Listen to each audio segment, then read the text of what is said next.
Assalamualaikum warahmatullahi wabarakatuh. Sampurasun.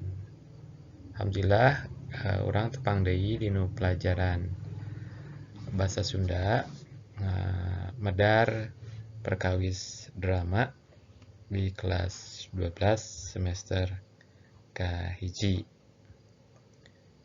Yuk urang guar kumaha eta drama dinu bahasa Sunda. Anu ngaulangna sim kuring. Ya fotona di dieu. Nah, pengertian drama atau hartosna drama atau wangunan drama. Drama nyaeta wangun sastra anu ngagambarkeun kahirupan jeung nepikeun konflik jeung emosi manusia ku cara lakuan jeung dialog. Jadi drama teh karya sastra anu ngagambarkeun kahirupan ditepikeun dinu panggung atau dinu film anu nyaritakeun ngeunaan konflik, kasedih, gumbira jeung sajabana. Eta disebat drama. Ciri-ciri drama nyaeta aya prolog. Prolog teh bubuka atawa eksposisi ngeunaan saha pemainna, kumaha latarna, temana. Eta carita bubuka lah prolog teh. Nu kadua aya dialog.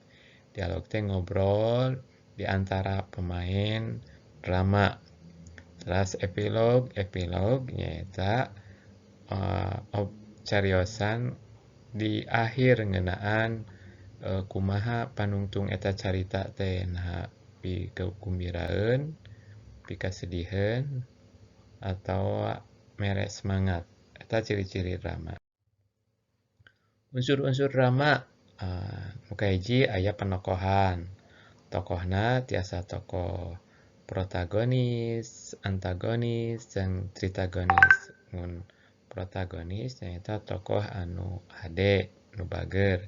Antagonis nyaeta tokoh anu jahat. Sareng tritagonis nyaeta pendukung tokoh hade jeung tokoh anu jahat. Terus tema. Nah, tema ieu carita dinu drama anu jadi pokokna. Naon jadi carita pokok dinu ieu drama teh. Latar nyaeta kayaan, waktu, tempat, jeung situasi kumaha dina carita drama eta. Nah, nyaritakeun waktu peuting, beurang, isuk-isuk. Alurna, nah alurna kumaha ieu bade alur ngeunaan aya naon teh? Aya komplikasi, aya klimaks, jeung aya resolusi. Eta alurna. Jadi nyaritakeun alur carita drama mah biasana aya prolog heula, aya konflik di antara pemain, terus aya klimaksna naon nu jadi raramena, terus aya resolusi kumaha sih tina konflik eta teh naha beres, naha henteu, sareng endingna atau panungtungna kumaha ieu carita.